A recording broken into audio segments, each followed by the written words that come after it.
In times gone by, one quarreled oft with Guizhong concerning mechanical principles. We each had our ideals, and neither would yield. Under the pretext of a social gathering, one invited the impartial Rex Lapis to judge the quality of our creations.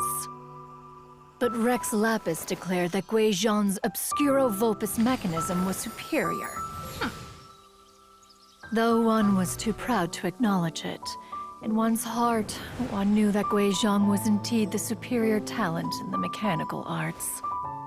As for the story between Guizhong and Streetward Rambler, that begins with a certain bell.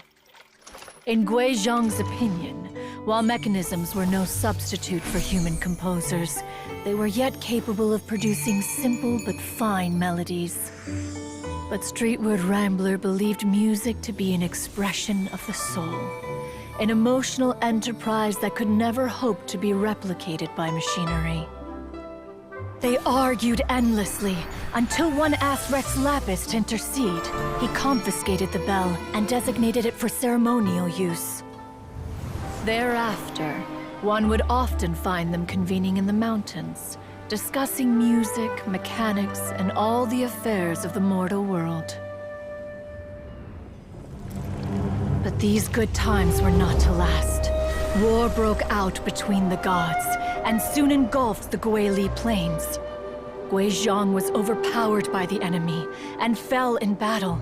When Streetwood Rambler and I arrived at the scene at long last, all that remained among the ruins was her lifeless body.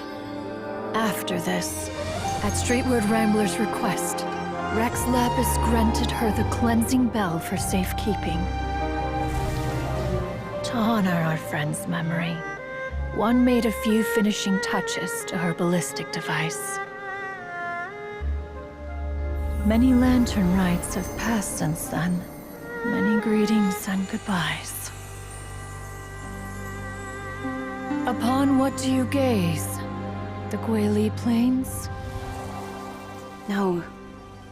It's everything.